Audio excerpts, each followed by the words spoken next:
ጤና ይስጥልን የከበረ ሰላምታችን በመላው ዓለም ሆናችሁ ቃል ስፖርት ዩቲዩብ ቻናላችንን ለምትከታተሉ ውድ አድማጮቻችን ሁሉ ይድረስ ብለናል። ከሀገር ቤት እስከ ባህር ማዶ ለዚህም ሰዓት መርጠን ያሰናዳንላችሁን አጫጭር ስፖርታዊ ጥንቅሮች በቅደም ተከተል እናጋራችኋለን። እስከ ፕሮግራማችን ፍጻሜ ቆዩ። ላይክ፣ ሰብስክራይብ፣ ሼር ማድረግ እንዳይረሳ ውድ ቤተሰቦቻችን። በዚህኛውም ጥንቅራችን በርከት ያሉ ስፖርታዊ ጥንቅር ይዘናል። ከሀገር ቤት የተወሰነ መረጃ እናስደምጣችኋለን። ከባህር ማዶ ወጣ ስንል እጅግ በጣም ልዩ የነበረውን ኤል ክላሲኮ ጨዋታ በስፋት እንቃኛለን። በአንድ ወቅት የቀድሞ የአርሰናልና የባርሴሎና ተጫዋች ቴሪ ዳንኤል ሄንሪ በአውሮፓ ክለቦች ማድሪድን ይፈራሉ፣ ማድሪድ ደግሞ ባርሳን ይፈራል ብሎ ነበረ። ዘንድሮ ፍጹም የበላይ ነው ባርሴሎና ሪያል ማድሪድ ላይ ሁለት የፍጻሜ ጨዋታዎችን በሰፊ ግብ ልዩነት ሁለቱን ትላንት ምሽትን በጠባብ ግብ ልዩነት ቢሆንም ባርሴሎና ድል ያደረገበት ምሽት ነበረ። ምሽቱ ላይ ለየት ያሉ ነገሮች ውድ ቤተሰቦቻችን፣ በተለይም ከጨዋታው ጋር በተያያዘ አንቶኒዮ ሩዲገር ያደረገው ነገር፣ የሪያል ማድሪድ 3 ቀይ ካርዶችና ለድብድብ የተጋበዙት ነገር እጅግ በጣም ለየት ያለ ጉዳይ ነው። ለማንኛውም የስፔን እግር ኳስ ፌዴሬሽን አንቶኒዮ ሩዲገርን ከበድ ያለ ቅጣት ይጠብቀዋል ተብሎ ይጠበቃል፣ ወይም ይቀጠዋል ተብሎ ይጠበቃል። የኤል ክላሲኮ ጨዋታ አነጋጋሪ ሁነቶችን እናስደምጣቸዋለን። ከዛ በተጨማሪ ታላላቅ ሊጎች ፍጻሜያቸውን እያገኙ ይገኛሉ። ትናንትና ማሸናፊያቸው የተረጋገጡ ሊጎች አሉ። ከዛ በተጨማሪ ግን በተወዳጁ የእንግሊዝ ፕሪሚየር ሊግ ከምንም በላይ አሁን አጓጊ የሆነው ነገር ማን በሚቀጥለው የውድድር ዓመት የአውሮፓን ትኬት ይቆርጣል ነው። ወራጅና ወጪዎቹን ለይተናል። ሻምፒዮኑን ዛሬ ይለያል ተብሎ ይጠበቃል፣ ሊቨርፑልን ማለት ነው። በስፋት እንቃኛቸዋል እነኝም ጉዳዮች። ከማንቸስተር ዩናይትድ ጋር በተያያዘ የማንቸስተር ዩናይትዱ አሰልጣኝ ሩበን አሞሪም አነጋጋሪ ጋዜጣዊ መግለጫ ሰጥተዋል። በርካታ ሰራተኛ ቀነሳ ዳግም በዩናይትድ ቤት።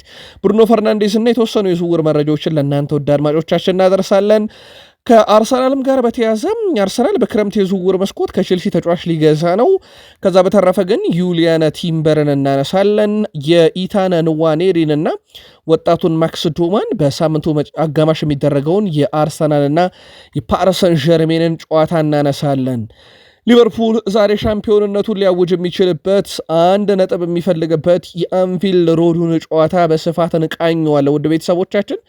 አምበሉ ቨርጅል ቫንዳይክና እንደዚሁም የቡድኑ አሰልጣኝ አርኔ ስሎትን በተለየ መንገድ እናነሳለን።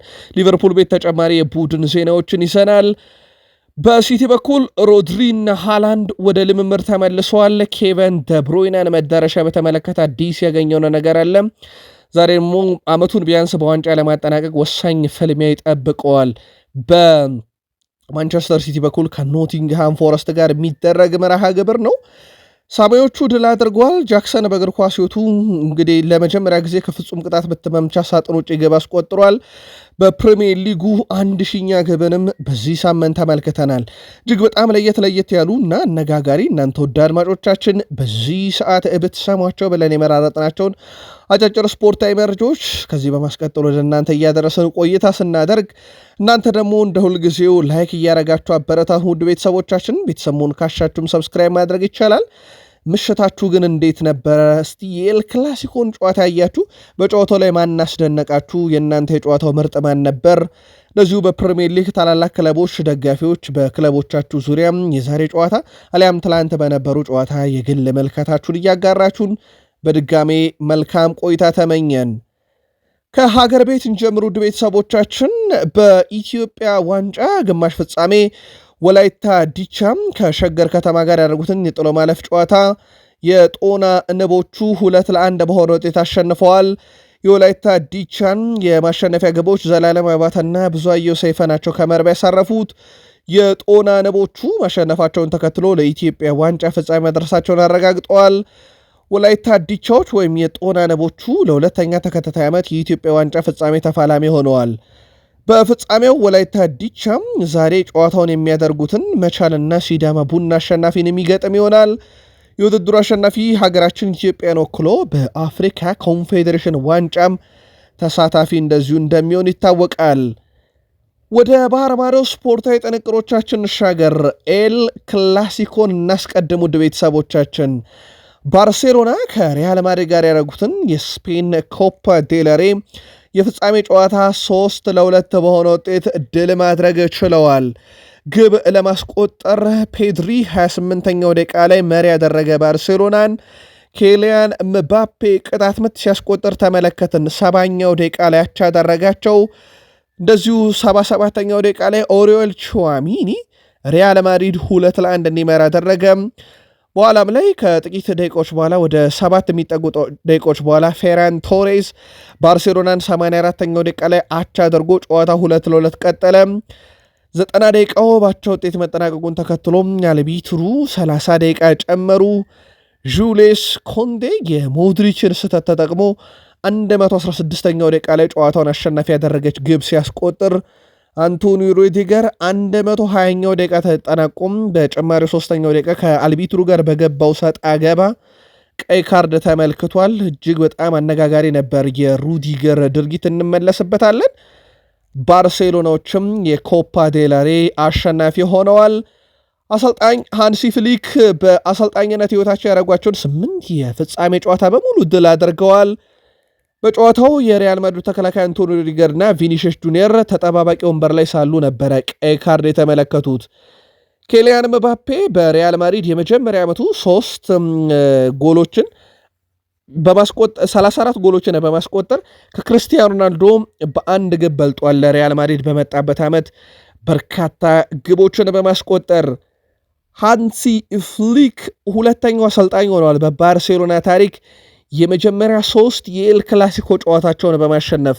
የመጀመሪያው አሰልጣኝ ጆሴፍ ፔፕ ጋርዲዮላ ናቸው። በባርሴሎና የመጀመሪያ 3 የኤል ክላሲኮ ጨዋታን ድል ያደረጉ አሰልጣኝ። ሩዲገር እንግዲህ 2 የበረዶ ክምሮችን ወይም ላስቲኮችን ነበረ ወደ አልቢትሩ ለመወርወር የተገደደው ዲቦርጌስ ላይ። በኋላም ላይ ቀይ ካርድ ሰጥቶታል። ለድብድብም ተጋብዞ በ5 የሚጠጉ ተጫዋቾች ተከቦ ነው እንግዲህ ወደ ድብድብም ሊያመራ ነበረ ከአልቢትሩ ጋር። በቪኒሺየስ ጁኒየርን በኩል እንደዚህ አይነት ድርጊቶችን ተመልክተናል። አሁን እየወጡ ባሉ መረጃዎች መሰረት ሩዲገር እና ቪኒሺየስ ጁኒየር ከባድ ቅጣት ይጠብቃቸዋል ተብሏል።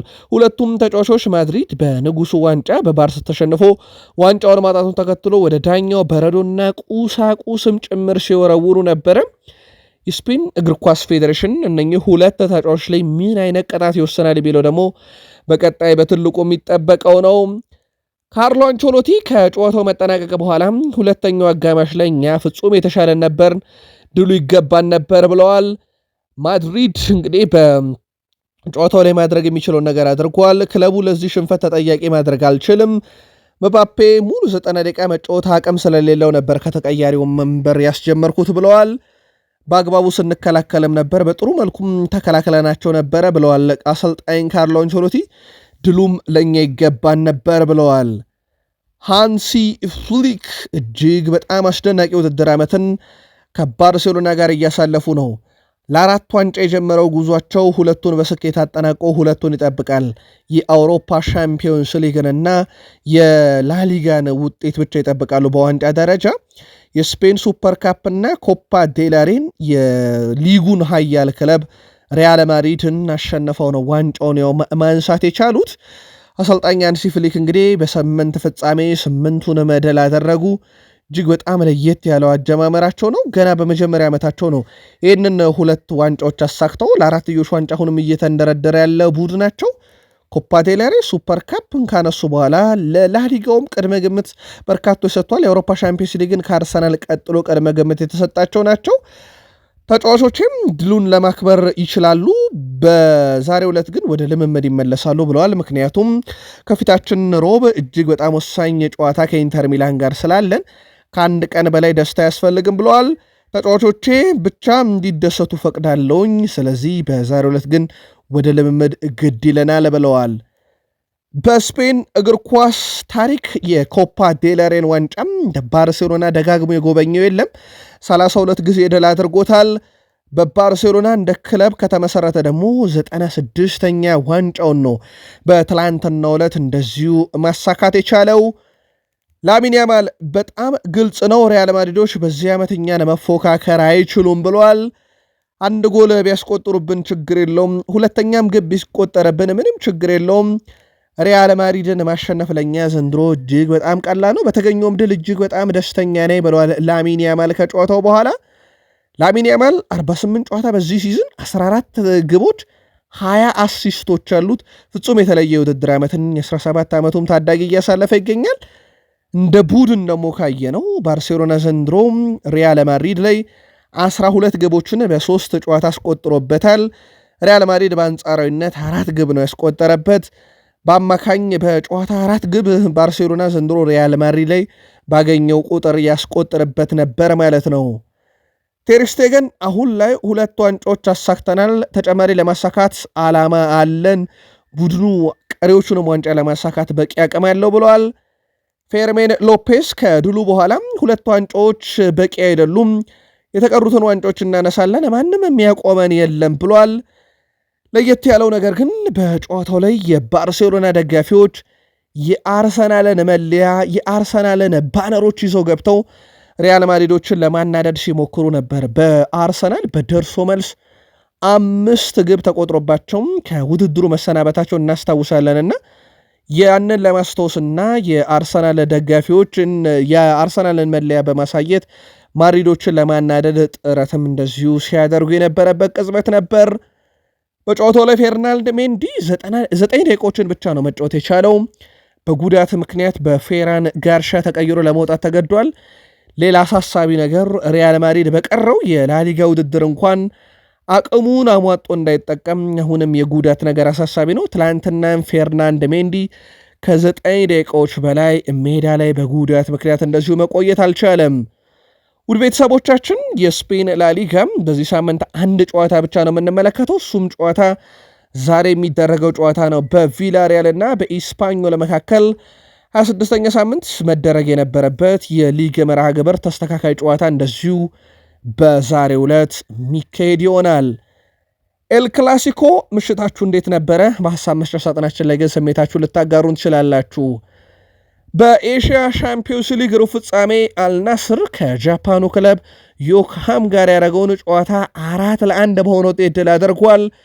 አልናስርን የማሸነፊያ ግቦች ሁለቱን ዥዋን ዱራን ማስቆጠር ችሏል። 27ኛውና 49ኛው ደቂቃ ላይ ሳዲዮ ማኔ፣ 31ኛው ደቂቃ ላይ ክርስቲያኖ ሮናልዶ 38ኛው ደቂቃ ላይ ቀሪ ግቦቹን ሲያስቆጥሩ ለኮብሃም ዋታናብ 53ኛው ደቂቃ ላይ ግብ አስቆጠረ። 73ኛው ደቂቃ ላይ በሁለተኛ ቢጫ ካርድ ደግሞ ከሜዳ ለመሰናበት ተገደደ። አልናስር ማሸነፉን ተከትሎ ግማሽ ፍጻሜውን በኤዥያ ሻምፒዮንስ ሊግ መቀላቀል ችሏል። አልናስር በግማሽ ፍጻሜ ከካታር ክለብ አልሳድ እና ከጃፓኑ ክለብ ከዋሲካር አሸናፊ ጋር እንደዚሁ የሚጫወት ይሆናል። ሮናልዶ 2025 ከገባ በኋላ ወደ ቤተሰቦቻችን 20 ጨዋታዎችን አድርጎ 18 ግብ አስቆጥሯል። በአማካይ በ2 ጨዋታ ብቻ ግብ አላስቆጠረም እንደማለት ነው። እጅግ በጣም አስደናቂ የሚባል ቁጥር ነው። ሮናልዶ በኤዥያ ሻምፒዮንስ ሊግም ባደረጋቸው 8 ጨዋታዎች 7ኛ ግቡን እንደዚሁ ከመረብ ማሳረፍ ችሏል። በአጠቃላይ ለአልናስር በ105 ጨዋታ 97 ግብ፣ 19 አሲስት፣ 116 የግብ አስተዋጽኦ አለው። ክርስቲያኖ ሮናልዶ አሁን ላይ 934 ግቦችንም በእግር ኳስ ሕይወቱ አስቆጥሮ ለ1000 ግብ ለማስቆጠር የሚደረገውንም ጥረት አጠናክሮ ቀጥሏል። ምናልባትም የአንድ ሲዝን ጎል አድርጎ ሊያጠናቅቅ ዘንድሮ በተለይም በኤሽያ ሻምፒዮንስ ሊግም ወደ ግማሽ ፍጻሜ ማለፋቸው ጥሩ የሚባል አጋጣሚ ነው። ለመጀመሪያም ጊዜም ከአልናስር ጋር ዋንጫ ለማንሳት የተሻለው አማራጭ አሁን የኤዥያ ሻምፒዮንስ ሊግ ሆኗል። በሳውዲ ፕሮ ሊግ እንኳን ነገሮች ትንሽ ከበድ እያሉ መጥተዋል። ለማንኛውም ሮናልዶም በኤዥያ ዋንጫን ለማንሳትና 1000 ግቦችን ለማስቆጠር በሚደረገው ጥረት ላይ ትላንትናም በድል አጠናቆታል ማለት ይቻላል። በፍራንስ ሊግ የአውሮፓን ትኬት ለመቁረጥ ልክ እንደ እንግሊዝ ፕሪሚየር ሊግ ሁሉ የሚደረገው ትንቅንቅ እንደቀጠለ ነው። ስትራስቡርግ ከሴንት ኢቲየን ጨዋታቸውን አድርገው ነበረ። ስትራስቡርግ ሴንት ኢቲየንን 3-1 አሸንፈዋል። ዲያጎ ሜዮሪን 7ኛው፣ ኢምባሃጋ 63ኛው እና እንደዚሁም ባኩዋ 83ኛው ደቂቃ ላይ 3ቱን የማሸነፊያ ግቦች ለስትራስቡርግ ሲያስቆጥሩ ለሴንት ኢቲየን ብቸኛዋን ግብ ዴቪስ ሺሊቭ ነበር 19ኛው ደቂቃ ላይ ማስቆጠር ችሎ የነበረው። ሌላኛው ጨዋታ በሊሃቨር እና በሞናኮ መካከል የነበረ ጨዋታ ነው። ጨዋታው 1-1 ተጠናቀቀ። ኮካ ለሊሃቨር 22ኛው ደቂቃ ላይ ሲያስቆጥር ብሪዝ ለሞናኮም ግብ ማስቆጠር ችሏል። ይህ የአርሰናል የቀድሞ ተጫዋች 61ኛው ደቂቃ ላይ ነው አቻ የምታረጋቸውን ግብ ማስቆጠር የቻለው። በርካታ ግብ የተመለከትንበት የኦሎምፒክ ሊዮንና የሬኒስ ጨዋታ ነበረ። ምናልባት በዩናይትድ የተወሰደባቸውን የኢሮፕ ሊግ ብልጫ ትላንትና በደንብ ያካካሱ ይመስላል። ኦሎምፒክ ሊዮንን 4 የማሸነፊያ ግቦች ፎፋና 8ኛው፣ ቶሊሶን 25ኛው፣ ላካዜቲ 39ኛው እና ሚኪታውድስ 77ኛው ደቂቃ ላይ አስቆጥሯል። ሜት ነበረ ብቸኛዋን ግብ 50ኛው ደቂቃ ላይ ለሬንስ ማስቆጠር ችሎ የነበረው። ውጤቶቹን ተከትሎም ፓሪስ ሰን ዠርሜንን ተከትሎ የአውሮፓን ትኬት ለመቁረጥ በሚደረገው ጥረት ሞናኮ አሁን በ55 ነጥብ ሁለተኛ በግብ ክፍያ በልጦ ማርሴይ በተመሳይ 55 ነጥብ በግብ ክፍያ ተበልጦ ሶስተኛ፣ እንደዚሁ ኦሎምፒክ ሊዮን በ54 ነጥብ አራተኛ ተቀምጠው የአውሮፓ ሻምፒዮንስ ሊግ ትኬትን የቆረጠ ደረጃ ላይ ሲቀመጡ፣ ኒስ በ54 ነጥብ በግብ ክፍያ ተበልጦም የኤሮፕ ሊግ ደረጃን አምስተኛ፣ ስትራስቡርግ በተመሳይ በ54 ነጥብ በግብ ክፍያ ብቻ ተበልጦ በስድስተኛ ደረጃ ተቀምጧል። በነገራችን ላይ ወደ ቤተሰቦቻችን ሁለተኛ ባለው ሞናኮና ስድስተኛ ባለው ስትራስቡርግ መካከል የአንድ ነጥብ ልዩነት ብቻ ነው ያለው። በእነኚህ ወደ 5 የሚጠጉ ክለቦች መካከል ያለው የአውሮፓን ትኬት ለመቁረጥ የሚደረገው ትርንቅንቅንግ ፍጹም የተለየ እንዲሆን አድርጎታል። ዘንድሮ የፍራንስ ሊጋን የፍራንስ ሊጋን አስቀድሞ ፓሪስ ሰን ዠርሜን በሰፊ የነጥብ ልዩነት ድል እንዳደረገው በዚህ ሳምንት ደግሞ ለመጀመሪያ ጊዜ ሽንፈት እንደገጠመውም ነግረናችሁ ነበረ። የፍራንስ ሊግ ዛሬም ቀጥሎ ይካሄዳሉ። ውድ ቤተሰቦቻችን ዛሬ አንዠር ከሊል፣ ሌንስ ከኦግር፣ ሞንትሪፔሌ ከስታድ ዲ ሬሜስ፣ ናንትስ ከቱሉስ፣ ኦሎምፒክ ማርሴይ ከስታድ ብሪስቶስ በሚያደርጓቸው ጨዋታዎች የፍራንስ ሊግ መርሃ ግብሮችም እንደዚሁ ቀጥሎ የሚካሄዱ ይሆናል። ትላንትና በፖፕ ፍራንስ የቀብር ስነስርዓት ምክንያት የጣሊያን ሴሪ ጨዋታዎች ወደ ዛሬ እንዲሸጋገሩ ተደርጎ ነበረ። ዛሬና ነገ ቀጥለው ይካሄዳሉ። በዚህ መሰረት የጣሊያን ሴሪኤ ትናንትና ውጤት የለንም። ዛሬ ኮሞ ከዤኖዋ፣ ቬንዚያ ከሚላን፣ ፊዮሬንቲና ከኢምፖሊ፣ ኢንተር ሚላን ከሮማ፣ ዩቬንቱስ ከሞንዛ፣ አታላንታ ከሊስ እንደዚሁም ናፖሊ ከቶሪኖ ጨዋታቸውን ያደርጋሉ። በተለይ በጣሊያን ሴሪኤ ዋንጫውን ለማሳካት በሚደረገው ትንቅንቅ ላይ እጅግ በጣም ወሳኝ ጨዋታዎች ኢንተር ሚላን ከሮማ እና እንደዚሁም ደግሞ ናፖሊ ከቶሪኖ የሚያደርጉት ጨዋታ ዛሬ በጣሊያን ሴሪያ ቀልብን የሚስቡ ጨዋታዎች ናቸው። ምናልባት የጣሊያንን እግር ኳስ ስለምትወዱ እነኚህ ሁለት ጨዋታዎች አጓጊነታቸው ምንም ጥርጥር የለውም። ሁለቱም የጣሊያን ሀያል ክለቦች በ71 ነጥብ የጣሊያን ሴሪን እየመሩ ሲሆን በጣሊያን ሴሪ እነኚህ ሁለት ክለቦች በቀሯቸውም ጨዋታዎች ነጥባቸው ተመሳሳይ ሆኖ የሚያልቅ ከሆነ በግብ ክፍያ ከፍተኛ የሆነው ቡድን ባለሜዳ የሆነና የፍጻሜ ጨዋታም እንደሚያደርጉ ይታወቃል። በጀርመን ቡንደስሊጋ ባየር ሙኒክ ትላንትና ሻምፒዮን መሆኑን ሳያውጅ ቀርቷል። ምክንያቱ ግን በሱ ምክንያት ሳይሆን በባየር ሌቨርኩሰን ምክንያት ነው። በጀርመን ቡንደስሊጋም በ31ኛ ሳምንት መርሃ ግብር ባየር ሙኒክ ሜንዝን 3-0 በሆነ ውጤት ድል ማድረግ ችሏል።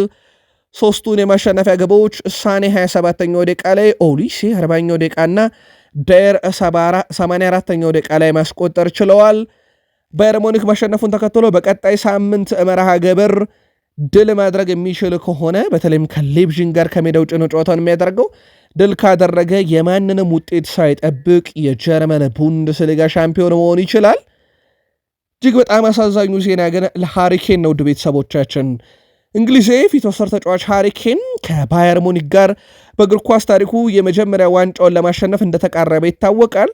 ባየር ሙኒክ በቀጣይ መርሃ ግብር ከሜዳ ውጭ ሌይፕዚግን ማሸነፍ ከቻለ በራሱ ያረጋግጣል። ዋንጫ ለማሸነፍ 16 ዓመት የጠበቀው ሃሪኬን ግን በወሳኙ ጨዋታ በቢጫ ካርድ ክምችት ምክንያት አይገኝም፣ ትላንትና ቢጫ ካርድ ማየቱን ተከትሎ። ስለዚህ በወሳኙ ጨዋታ ቀን ሃሪኬን ሜዳ ላይ አንመለከተውም። 47 ጨዋታ 14 ግቦች 17 አሲስት። ማይክል ኦሊሴ በባየር ሙኒክ ቤት አስደናቂ ውድድር ዓመትን በተለይ ማጀማመሩ ፍጹም የተለየ የሚባል ነው። በሌሎች ጨዋታዎች ባየር ሌቨርኩሰን ኦግስቡርግን በፓትሪክ ሼክ እና በቡንዲያ 13ኛውና 46ኛው ደቂቃ 2-0 በሆነ ውጤት ድል ማድረግ ሲችል ቦሩሲያ ዶርትመንድ ሆፈንሄምን 3-2 አሸንፏል። የማሸነፊያ ግቦቹን ሴሪዮ ጉራሴ፣ ብራንትና እንደዚሁም አንቶኒ ሲያስቆጥሩ ለሆፈዴም ከሽንፈት ያልታደጉ 2 ግቦችን ሆልዚክ እና ካንድሪ ቤክ ናቸው ማስቆጠር ችለው የነበረው። ሌሎችም በርከት ያሉ ጨዋታዎች በጀርመን ቡንደስሊጋ ትላንትና ስንመለከት ነበረ። በዚህ መሰረት ፍራይቡርግ ወልቭስበርግን 1-0፣ ሆልስቲን ኪል ቦሩሲያ ሞንችግላድባን 4-3 እና እንደዚሁም አይንትራክ ፍራንክፈርት አርቢ ሌይፕዚግን 4-0 ያሸነፉበት ውጤት ተጠቃሽ ነው።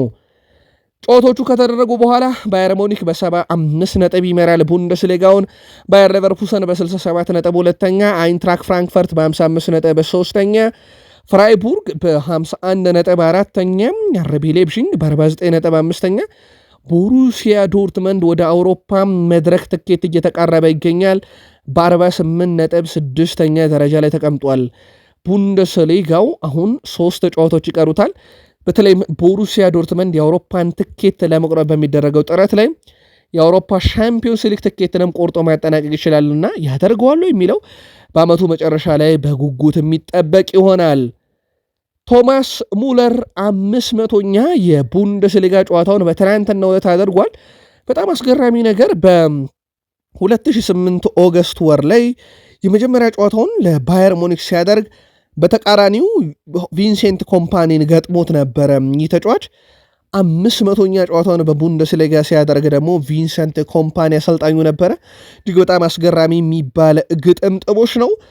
በአመቱ መጨረሻ እንግዲህ ኮንትራቱን አያስፈርሙትም። ያው በእርግጥ የአጭር ጊዜ ኮንትራት አስፈርመውት በዓለም ክለቦች ዋንጫ ባየር ሙኒክን እንዲያገለግል እንዳደረጉ ይታወቃል። ከዛ ውጭ ግን በእግር ኳሳዊ ጉዳይ ምክንያት ኮንትራቱን አላራዝንም ካሉ በኋላ በአመቱ መጨረሻ በነፃ ክለቡን ይለቃል።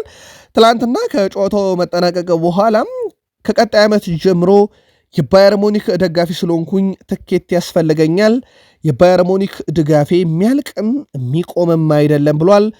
ይህ ተጫዋች እግር ኳስን በዛው ያቆማል ወይንስ ሌሎች ክለቦችን ይቀላቀላል በሚለው ጉዳይ ላይ ግን እስካሁን የተረጋገጠ ነገር የለም።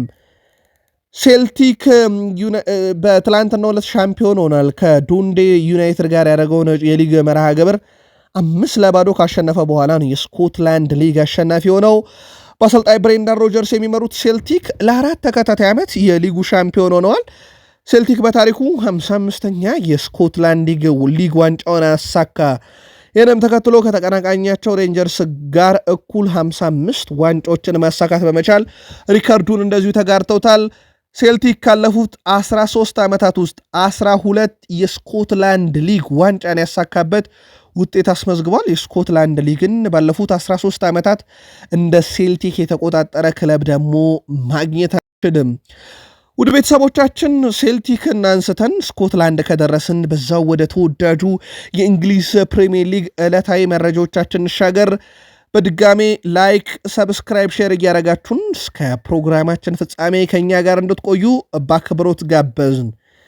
የዌልሱ ዕድሜ ጠገበ ክለብ ሬክሳም ከሊግ 1 ወደ እንግሊዝ ሻምፒዮንሺፕ ውድድር ማደጉን ትላንት አረጋገጠ። እድገቱ ፍጹም የተለየና በመላው ዓለም ትላንት ያነጋገረ ነበረ። ሬክሳም በትላንትናው ዕለት ቻርልተን ጋር ያደረገውን ጨዋታ 3-0 ማሸነፉን ተከትሎ በርሚንግሃምን ተከትሎ ነው ወደ ሻምፒዮንሺፕ ያደገው።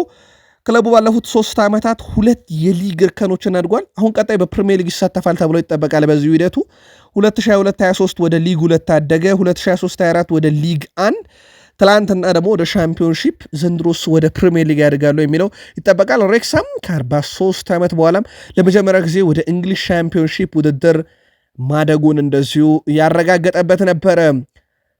ክሪስታል ፓላስ ፍጹም የበላይ በነበሩበት የዌምብሌ ምሽት ኤፍኤ ካፕ ፍጻሜ መድረሳቸውን አረጋግጠዋል። ያውም የኡና ኤምሬውን አስቶን ቪላ 3-0 አሸነፈው። የክሪስታል ፓላስን የማሸነፊያ 3 ግቦች 31ኛው ደቂቃ ላይ ኢብሪቼ ኢዜ፣ 58ኛውና 94ኛው ደቂቃ ላይ ደግሞ ሳር ከመረብ ማሳረፍ ችለዋል። ክሪስታል ፓላስ ማሸነፉን ተከትሎ 2025 እንግሊዝ ኤፍኤ ካፕ ፍጻሜ መድረሳቸውን ያረጋገጡ። ፓላስ በታሪኩም ለ3ኛ ጊዜ የፍጻሜን ጨዋታ ይጫወታል። ከዚህ በፊት ባረጋቸው 2 ኤፍኤ ጨዋታዎች የፍጻሜ ማለት ነው የተሸነፉት ክሪስታል ፓላሶች ዋንጫውን አሸንፈው አያውቁም። ክሪስታል ፓላስ ዛሬ ሲቲ እና ኖቲንግሃም ፎረስትን አሸናፊ በቀጣይ በዌምብሌ ፍጻሜ ጨዋታ የሚገጥም ይሆናል። ክሪስታል ፓላስ ኤፍኤ ካፑን ካሳካ ብታምኑም ባታምኑም በቀጥታ ወደ ኤሮፕ ሊግ እንደሚገባ ይታወቃል። ግን ኖቲንግሃም ፎረስት አሊያም ሲቲን የግድ በፍጻሜ ማሸነፍ ይጠበቅበታል። ክሪስታል ፓላሶችም አስቶን ቪላን በዚህ ውድድር ዓመት በአጠቃላይ በመጨረሻ ባገኟቸው 4 የእርስ በርስ ግንኙነቶች 3ቱን ድል አድርገዋቸዋል። አንድ ጨዋታ ብቻ ነው 5 ተጫውቶ 4ቱን ድል አድርገው አንድ ጨዋታ ብቻ ነው 2-2 ያጠናቀቁት። ከዛ ውጪ ፓላስ የትላንትናውን 3-0 ከዛ በፊት 4-1 2-1 እና 5-0 ጭምር አሸንፏቸዋልና በ2024 ጀምሮ እስከዚህ ሰዓት ድረስ በ5 ጨዋታ ፍጹም የበላይነት ወስደውባቸዋል። ፓላስ በእንግሊዝ ካራቦ ካፕ የኤፍኤ ካፕ የፍጻሜ ጨዋታ ከዛሬዎቹ የኖቲንግሃም ፎረስት እና ሲቲ አሸናፊ ጋር ይጫወታል። በእንግሊዝ ፕሪሚየር ሊግም በርካታ ጨዋታዎችን ተመለከትን። ውድ ቤተሰቦቻችን በትላንትናው ዕለት ለየት ያለው ነገር የ2024-25 የእንግሊዝ ፕሪሚየር ሊግ 1000ኛ ግብንም የተመለከትንበት ነው። የዛሬ መርሃ ግብሮችን ሳያጠቃልል ማለት ነው። በፕሪሚየር ሊጉ ኒካስል ዩናይትድ ከኢፕስዊች ታውን ያደረጉት ጨዋታ አንደኛው ተጠባቂ ጨዋታ ነበረ። ጨዋታው በኒካስል ዩናይትድ 3-0 አሸናፊነት ነበር የተጠናቀቀው። ለኒካስል ዩናይትድ 3ቱን የማሸነፊያ ግቦች አሌክሳንደር ኢሳክ ማስቆጠር ችሏል። በውድድር ዘመኑም 22ኛ የፕሪሚየር ሊግ ግቡን ማስቆጠር የቻለበት ነው። በጨዋታው ላይ 1 ግብ አስቆጥሯል። በውድድር ዘመኑ 22ኛ ግቡንም በማስቆጠር በ3 ተከታታይ ዓመት ከ20 በላይ ግብ ሲያስቆጥር የዘንድሮ ከፍተኛም እንዲሆን አድርጎታል። ኒካስል ዩናይትድ ማሸነፉን ተከትሎም ነጥቡን 62 በማድረስ በአውሮፓ ሻምፒዮንስ ሊግ የሚያሳተፈውን ትኬት ለመቅረብ በሚያደርገው ጥረት ላይ ወሳኝ ድል ነው ማስመዝገብ የቻለው። ወልቭስ ወራጁን ሌስተር ሲቲን 3-0 አሸንፎታል። ማቲያስ ኩና ብራዚላዊ ተጫዋች ሆኖ በአንድ የውድድር ዓመት 15 ጎል ማስቆጠር የቻለው ተጫዋች ሲሆን ከፌርሚኒዮ እና ማርቲኔሊ ጋር ይህንም ታሪክ ተጋርቶታል። ወልቭስ በታሪኩ ለመጀመሪያ ጊዜ 6 ተከታታይ የእንግሊዝ ፕሪሚየር ሊግ ጨዋታንም እንደዚሁ ድል ማድረግ ችሏል። ቪቶር ፔሬራ አሰልጣኝ ሆኖ ከተሾሙ በኋላ በርካታ ነጥብ ከሳቸው ቡድን ወልቭስ በላይ መሰብሰብ የቻሉት 2 ክለቦች ብቻ ናቸው። ሊቨርፑል 13 ነጥብ፣ ኒካስል 12፣ ከዛ የሳቸው ቡድን እና የፔፕ ጋርዲዮላ ቡድን 10 ነጥብ፣ አርሰናልና ኖቲንግሃም ፎረስት 9 ነጥብ ሰብስበዋልና የቪቶር ፔሬራ ወደ ወልቭስ መምጣት በብዙ መንገድ ክለቡን አሻሽሎታል። ሌሎችም ጨዋታዎች ነበሩ። ዌስትሃም ዩናይትድ ብራይተን ዌስትሃም ዩናይትድን 3-2 አሸነፈ። የዌስትሃም ጉዞ በጣም አስከፊ ሆኗል። እንደዚሁ ፉልሃም ሳውዝሃምፕተንን 2-1 በሆነ ውጤት እንደዚሁ ድል ማድረግ የቻለበት ነበረ። ዌስትሃም ዩናይትዶች 7ኛ ጨዋታቸውን ያለ ድል ተጉዟል። 3 ወጡ፣ 4 ተሸነፉ። ይሄ ረጅሙ የዌስትሃም ዩናይትድ ድል አልባ ጉዞ ሆኗል። ከጃንዋሪ 2023 በኋላ እንደዚህ አይነት መጥፎ ጉዞን ሲያሳየን ነው። ያኔ በወቅቱ 5 ጨዋታቸው ወጥቶ 11 ጨዋታ ተሸንፎ ነበረ። የግራም ፖተር ቡድን ዘንድሮ ጥሩ የሚባል ጊዜን በተለይም በመጨረሻዎቹ ጨዋታ እያሳለፈ አይደለም። ኢፕስዊች ታውን በኒካስል ዩናይትድ መሸነፉን ተከትሎም በእንግሊዝ ፕሪሚየር ሊግ 3ቱን ወራጅ ክለቦች አውቀናል። በ1 ነጥብ 18ኛ ደረጃን የያዘው ኢፕስዊች ታውን ከሊጉ ትላንትና መውረዱ ተረጋገጠ። ኢፕስዊች ታውን በመጣበት ዓመት ወደ ሻምፒዮንሺፑም ተመልሷል። ይህንም ተከትሎ ባለፈው ዓመት የመጡት ሌስተር፣ ሳውዝሃምፕተንና ኢፕስዊች ተያይዘው ሲወርዱ፣ በሌላ በኩል ሊድስና በርንሌ ፕሪሚየር ሊጉን ተቀላቅለዋል። በቀጣይ ደግሞ ሊጉን የሚቀላቀል አንድ ክለብ በጥሎ ማለፍ እንደዚሁ የሚለይ ይሆናል። ኢፕስዊች ታውን ከኒካስል ሽንፈት በኋላ ሲወርድ ኢፕስዊች ታውን በመጣበት ዓመት ወደ ሻምፒዮንሺፑ አብሮ ሲወርድ በእንግሊዝ ፕሪሚየር ሊግ ታሪክ 3 ክለቦች በመጡበት ዓመት ተያይዘው ሲወርዱ በ2 ተከታታይ ዓመት ተመለከት ነው። ባለፈውም ዓመት የመጡ ክለቦች ተያይዘው ወረዱ። ዘንድሮም ውድ ቤተሰቦቻችን የመጡ ክለቦች ተያይዘውን የወረዱትና የሻምፒዮንሺፕ ወራጅ ክለቦች እንደዚህ አይነት ነገር ሲያጋጥም ያውም በተከታታይ ዓመት እንደዚህ አይነት ነገር ስንመለከት ይህ ለመጀመሪያ ጊዜ ነው። ውድ ቤተሰቦቻችን ይህ ነገር እንደሚፈጠር በእርግጠኛም አስቀድመን ነግረናችሁ ነበረ። ወቅታዊ ብቃትን ተመርኩዘን ትላንትና በሰማዮቹ በኩል እንደዚሁ ሌላ ድል የተገኘበትና ኤቨርተንን ድል አድርገውም እንደዚሁ አውሮፓን ትኬት ለመቁረጥ በሚደረገው ጥረት ላይ ወሳኝ ድል ያስመዘገቡበት ነበር። ቼልሲዎች በ27ኛው ደቂቃ ላይ ኒኮላስ ጃክሰን ባስቆጠራት ብቸኛ ግብ 1-0 በሆነ ውጤት ነው የኤቨርተንን ድል ማድረግ የቻሉት። ሰማዮቹ ማሸነፋቸውን ተከትሎም ነጥባቸውን 60 ማድረስ ችለዋል። ቀጣይ ቅዳሜ ተሸናፊ ኤቨርተን ከወራጁ ኤፕሲች፣ እሁድ ቼልሲ ከሊቨርፑል ጨዋታ ያደርጋሉ። ምናልባት ዛሬ ሊቨርፑል ካሸነፈ ቼልሲ በስታምፎርድ ብሪጅ ግራና ቀኝ ቆመው ሊቨርፑልን ለመቀበል ይገደዳሉ። ኒኮላስ ጃክሰን በዚህ ሲዝን በፕሪሚየር ሊጉም 10 ጎልና 5 አሲስት አለው። ትላንትና ደግሞ ለመጀመሪያ ጊዜ ከፍጹም ቅጣት ምት መምቻው ሳጥን ውጪ አክርሮ መጥቶ ግብ አስቆጠረ። ኒኮላስ ጃክሰን ላለፉት 13 ጨዋታ የነበረበትን ጎል ያለማስቆጠር ችግር ነው የፈታው። ከታህሳስ 15 በኋላም ለመጀመሪያ ጊዜ ለቼልሲ ግብ ማስቆጠር ችሏል። በእርግጥ ጉዳት ላይም የነበረ ተጫዋች እንደነበረ አይዘነጋም። ሮበርት ሳንቼዝም በጨዋታው ላይ የጨዋታው ኮከብ ተብሎ ተመርጧል። ቼልሲ የግብ ጠባቂ ችግር ነበረበት። ትላንትና ግን ምርጥ ብቃቱን ነው ያሳየው። ለተጫዋቾች፣ ለደጋፊዎች፣ ለሁሉም ለአውሮፓ ሻምፒዮንስ ሊግ ላለሙና ለደገፉን ሁሉ ማመስገን አለብኝ ብሏል። እኔ በሻምፒዮንስ ሊግ በጭራሽ ተጫውቼ አላቅም፣ በሚቀጥለው ዓመት እንደምጮህ ተስፋ አደርጋለሁም ብሏል ኒኮላስ ጃክሰን። በጣም ጥሩ ጎል ነበር። ተመልሼ በመገኘቴ በጣም ደስተኛ ነኝ። እንግዲህ ይህንን ብቃቴን እቀጥላለሁ። እናም በአገባሁት ግብና ክለቤን በመርዳቴ በጣም ደስተኛ ነኝ። ጉዳት ከደረሰብኝ በኋላ ለመመለስ ቀላል እንዳልሆነ ሁሉም ያውቃል። ያ ነገር ለእኔ በጣም ከባድ ነበር። በግብ በመመለሴ በጣም ደስተኛ ነኝ ብለዋል። ማሬስካ ከቀሯቸው 4 ጨዋታ 3 ነጥብ ማግኘት ከቻሉ ከአምናው የፖቼቲኖ ቡድን እኩል 63 ነጥቦችን መሰብሰብ ይችላሉ። በእርግጥ የቀራቸው ጨዋታዎች ላይ 3 ነጥብ ብቻ ያገኛል ተብሎ አይጠበቅም። ቡድንና ከአምናው የተሻለ ነጥብን ይዞ እንደዚሁ ማጠናቀቅ ይችላል። ኤንዞ ማሬስካ በጣም ጥሩ ነገር አድርገናል። አሁን ሰዎች እኛን እየተረዱ ይመጡ ይመስለኛል። በተለይም ጨዋታዎችን በተለያየ መንገድ ለማሸነፍ እንሞክራለን። ያንንም አድርገነዋል።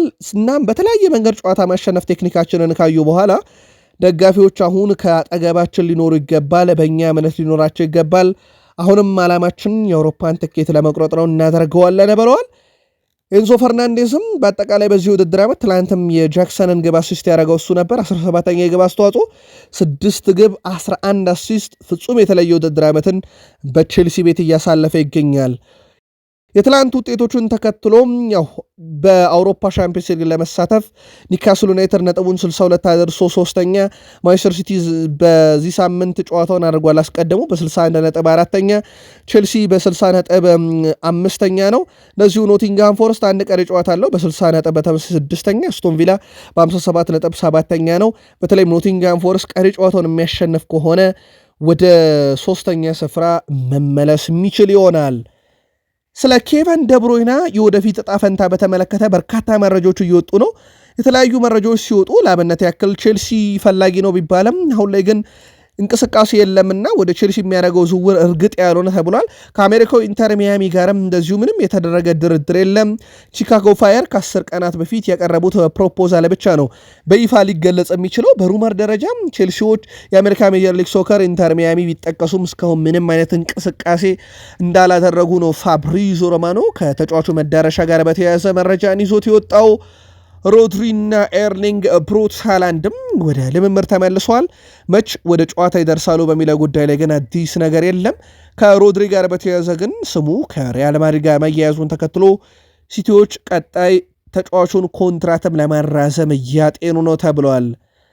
ዛሬ ማንቸስተር ሲቲ ቢያንስ የውድድር ዓመቱን በዋንጫ ለማጠናቀቅ እጅግ በጣም ወሳኙን ጨዋታ ዌምብሌ ላይ ያደርጋል። ምሽት 12:30 ከኖቲንግሃም ፎረስት ጋር ነው ጨዋታውን የሚያደርገው። በጣም መውጣት ስነስርዓቱ ኖቲንግሃም ፎረስት ቀዳሚው ቡድን ነው።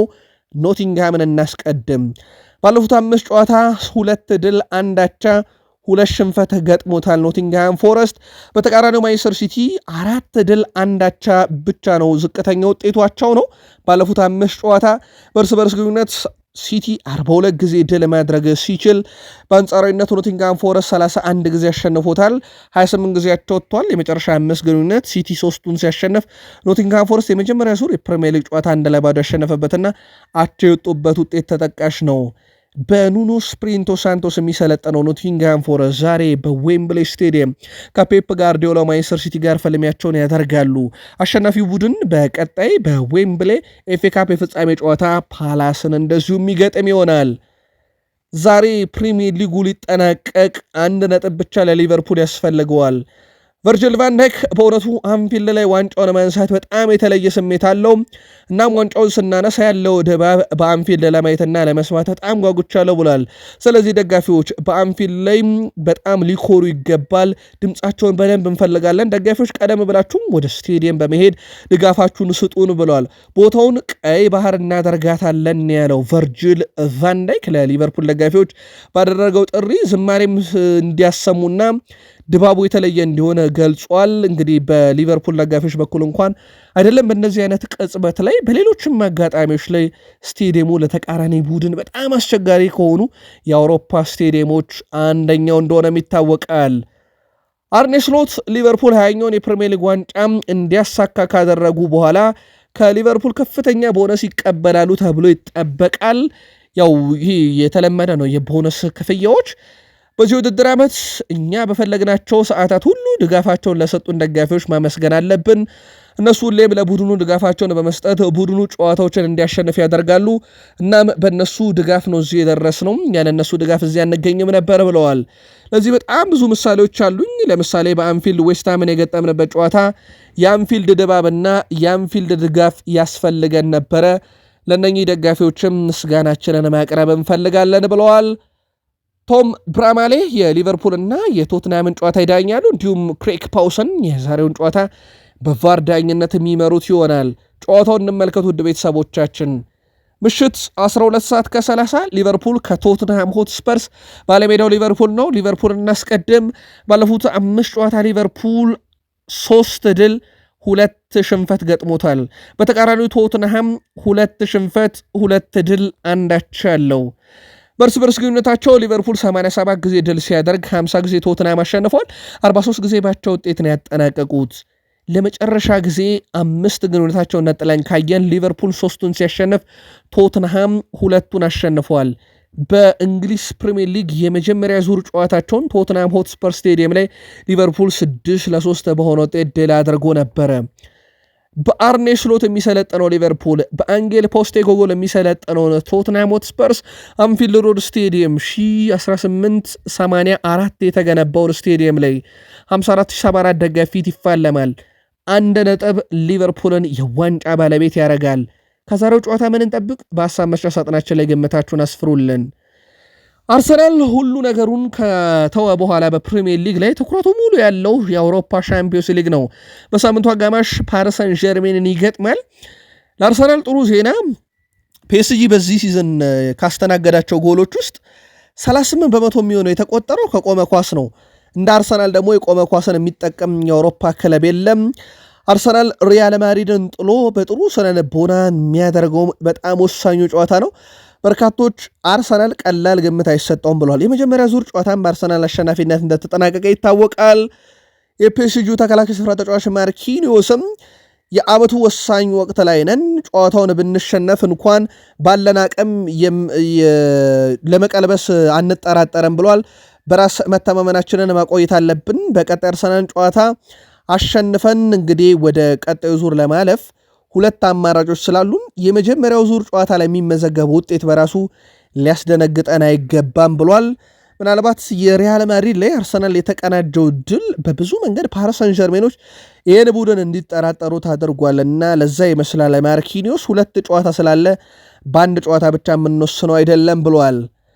ማክስ ዶማን የ18 ዓመቱ ታዳጊ በአርሰናል ቤት ፍጹም የተለየ ጊዜን በታዳጊ ቡድን ውስጥ እያሳለፈ ነው።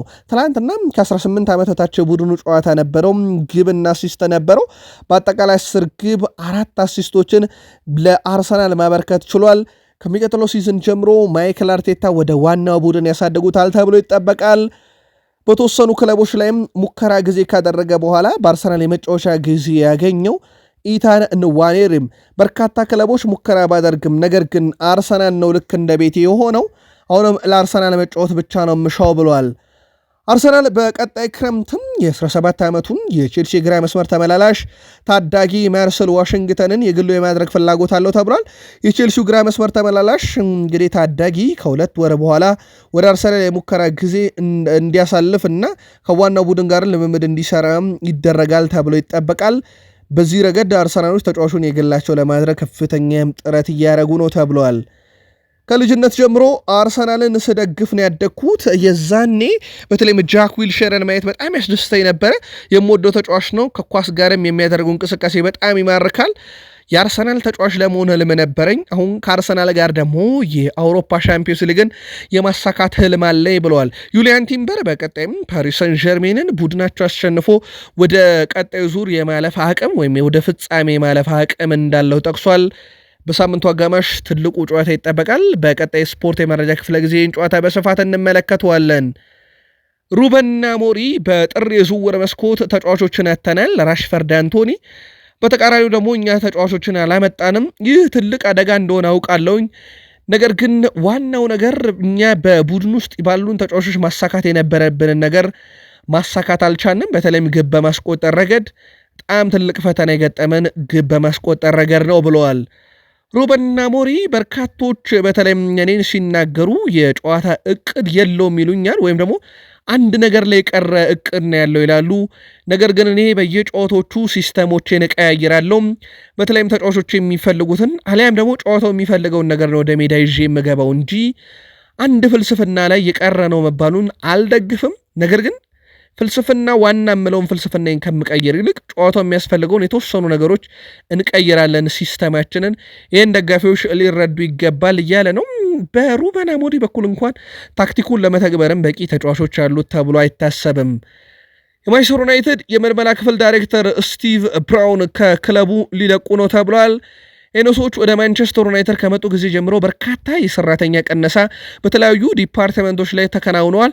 አሁን ደግሞ ማን ዩናይትድ በርካታ ስካውቲንግ ክፍል ሰራተኞቹን ይቀንሳል።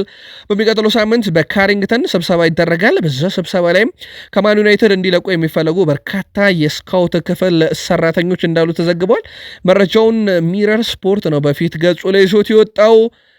የአንድሬ ኦናና ወኪል ከሳውዲ ክለብ ነኦም ጋር በንግግር ላይ እንደሚገኝ መረጃዎቹ እየወጡ ይገኛሉ።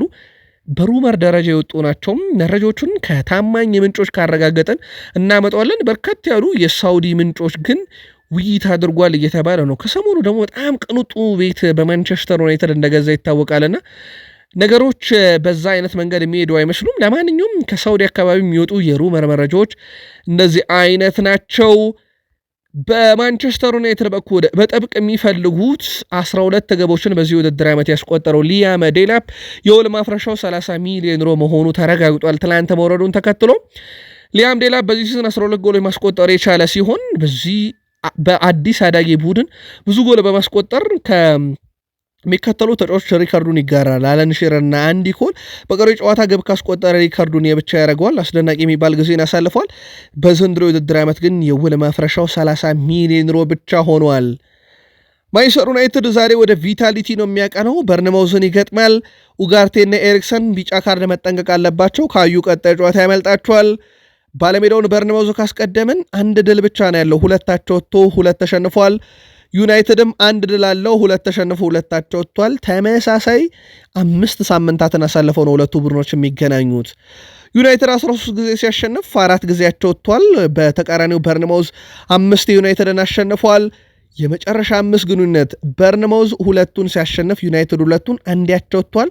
ዩናይትድ ለመጨረሻ ጊዜ በርንማውዝን ያሸነፈው ከ2 ዓመት በፊት ነው 1-0 ቪታሊቲ ላይ። ከዛ በኋላ በርንማውዝ 2ቱን አሸንፎ በአንድ ጨዋታቸው ወጥቷል። ዩናይትድ በቅርብ ዓመታት በበርንማውዝም የበላይነት ተወስዶበታል። በአንዲ ኢራኦላ የሚሰለጥነው በርንማውዝ በሩበን አሞሪም የሚሰለጥነውን ማንቸስተር ዩናይትድ ቪታሊቲ ስቴዲየም 11464 ደጋፊ የሚፋለም ይሆናል። ማን ጨዋታውን በበላይነት ይወጣል? የግል መልከታችሁን በሐሳብ መስጫ ሳጥናችን ላይ ልታጋሩን ትችላላችሁ። ውድ ቤተሰቦቻችን ዛሬ የሚደረጉ ጨዋታዎችንም እንድትከታተሉ በአክብሮት ጋብዘን። ትላንት በስፔን ኮፓ ዴላሬ ባርሴሎና ሪያል ማድሪድን 3-2 በማሸነፍ የኮፓ ዴላሬ አሸናፊ የሆነበት ትልቁ ክስተት ነበረ። ቃል ስፖርት ዩቲዩብ ቻናል ከሀገር ቤት እስከ ባህር ማዶ ለዚህ ሰዓት ያጠናቀርንላችሁ ስፖርታዊ ጥንቅር ፍጻሜው እዚህ ጋር ሆነ። ከወደዳችሁን ላይክ አድርጉን፣ ሐሳብ አስተያየት ላጋራችሁን ከልብ አመስግነን ከጥቂት ደቂቆች በኋላ ተጨማሪ መረጃዎችን ይዘን እስክንመጣ መልካም ዕለተ እሑድ ይሁንላችሁ። በደህና ቆዩን።